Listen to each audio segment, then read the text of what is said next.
Hello Youthians, welcome to my girlfriend Jess's house. It's quite large.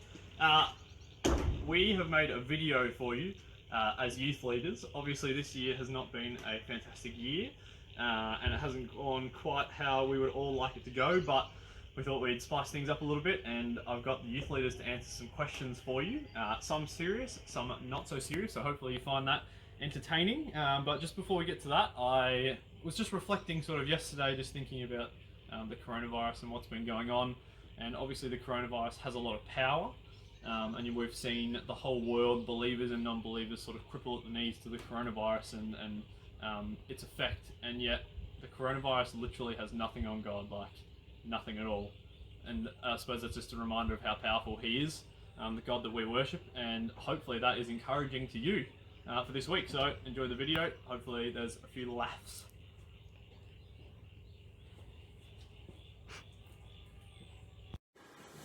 Here you goes. When it comes to movies that make me cry, there's actually quite a long list, such as Red Dog, Toy Story 3, We Bought a Zoo, and The Miracle, and Remember the Titans. There's a number of them. First one that comes to mind is The Fault in Our Stars. I read the book and I cried, and I watched the movie and I cried. Can't watch that movie without crying. I cry in just about every sad movie, but one that stands out to me is Marley and Me, the saddest movie ever, even though I don't even like dogs that much. I've never cried in a movie. I don't know why. Just don't get emotionally attached to things like that. It's a bit weird. Well, my tailbone is out of place. Funny story. I was sitting on the couch and my dad snuck up behind me to tickle me. And then when he surprised me and I slid away to get away from him, I hit my tailbone on the side of the armchair and put it out of place. Earlier this year, when my family went to get flu shots, I'd already gotten mine, and so I was already feeling kind of whack, I guess. But when Joel got his, he fainted straight away, and I think my body thought, you know what, he's onto something. That's a really great idea. So I fainted, except when I did, I fell face first onto the concrete and broke off my 2 front teeth. Probably I broke my left wrist from my brother pushing me, but like it was like in a fun way. We like did this thing where he would like, I would sit on his feet and then he would like push me off and then I would go flying, and then I broke my wrist. And we told my mum that I tripped over my bed.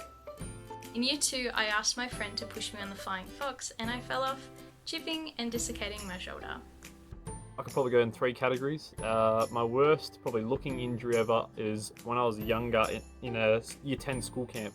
I broke my collarbone. So my collarbone was like this, and then it broke and it was like that, and it healed like that.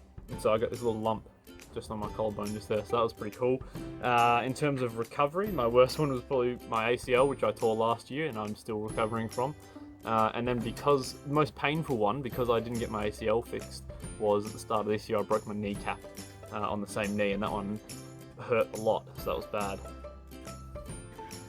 In grade 5, I fell off my trampoline and broke my right wrist, and it meant that I couldn't write very well, so my teacher at the time actually had to write in my NAPLAN and my tests for me, which was pretty good. Was when I was 19. At 5k an hour, I spun my car 360 degrees and went into a side bumper. So it was a single car, I'm fine, all worked out. I am a brilliant driver.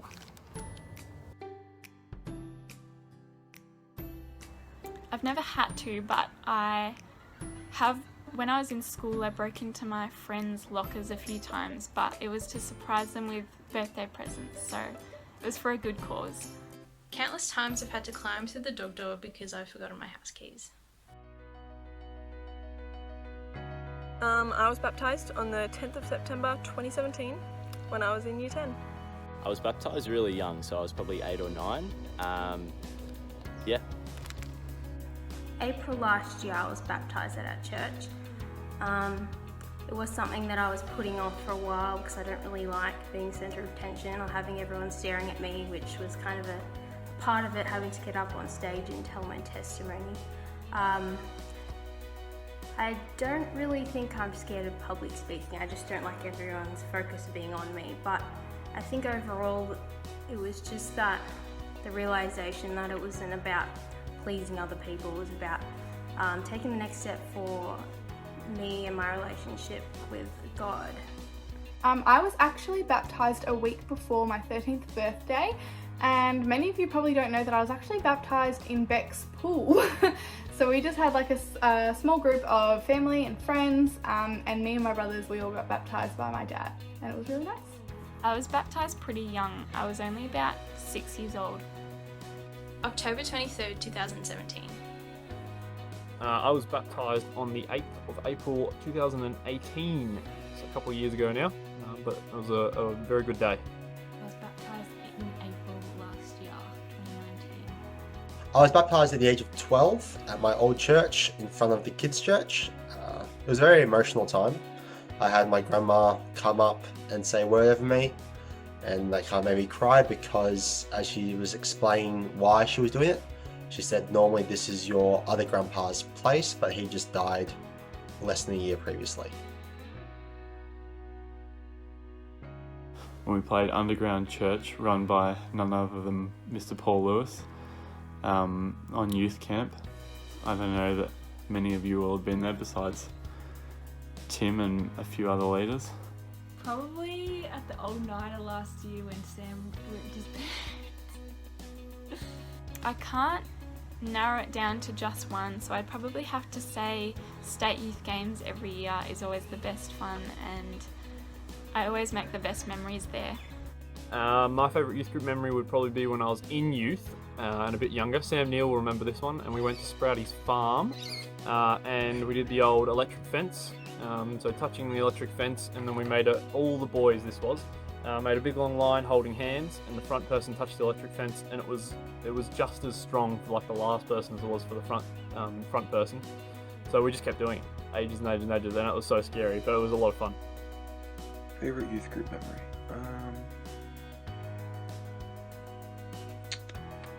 Not sure. There's a lot. Probably the game where me and Ethan like ran at each other and headbutted each other so hard that we both kind of like collapsed. I can't remember exactly when it was, but I was definitely pretty young, maybe even about 5 years old.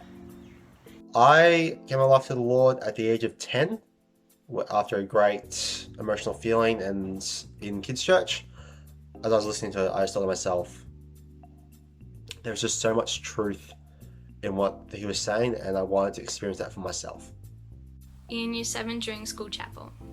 I gave my life to the Lord when I was young, probably 7 years old, with my parents, but I actually recommitted my life to the Lord about 3 years ago. Well, for me, I grew up in a Christian family, so for a long time there, when I thought about this question, like I can't think of a specific moment, but it's more of a thing that I was already brought up with. But there are definitely times where I would recommit my life to the Lord. So I went to Frontline Youth Group at LMC, and it was always at their live nights. So during the worship sessions and things, and they do like altar calls and things like that. And it was in these moments where I really connected with God, and that's when I often decided to recommit my life to God. It was actually at State Youth Games in 2011. I was in grade 7. Sometime in high school, I can't exactly pinpoint when. Probably It was in senior school, so between year 10 and 12, but I'm not exactly sure when. So I was 5 years old at the time, and I remember my mum had gone to pray with my brothers before they went to bed, and she came to my room and I was like, I want to pray too, like, you know, I believe in God and I want to pray to God. And she goes, of course, like, you know, and she kind of explained prayer and what it means for us, for those who have a faith. And I was like, I believe in God, why can't I be a Christian? Like, I want to be a Christian. She goes, of course you can be a Christian. Like, if you believe in God and you want to follow him, then you can do that, and she just led me in a prayer, and I still remember it to this day. So yeah, I know I was quite young, but I still remember it. I remember being very young and learning about Christ from a young age, but I think the first time I acknowledged him as being my saviour rather than something that my parents wanted for me was probably in year 3 or year 4. When I was about 3 years old. My pet peeve would probably be isolation edition, is when someone uses the rest of the toilet roll and doesn't change it, and it's like, it's right there. It's not that hard. It's more of a pet peeve about myself. I hate my shoes. My shoes squeak a lot, and I don't know why, and it really bothers me. My pet peeve is when people walk too slowly right in front of me. When people walk slow in shopping centres and public places. Bad breath, is that a pet peeve when someone has really bad breath and you can't talk to them without scrunching up your nose? I honestly have so many, but one of the bigger ones is when people chew with their mouth open. Common courtesy. Shut it. My pet peeve is unmade beds. Like, I just...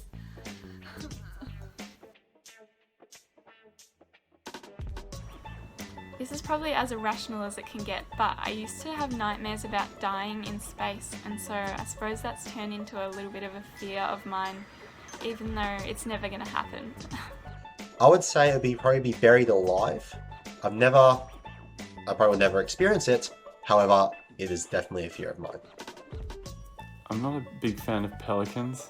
It's not like an actual fear, but I would definitely feel a little bit uneasy if I was right next to one.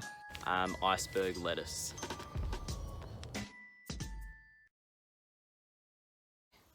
Hopefully that is all good. Bye.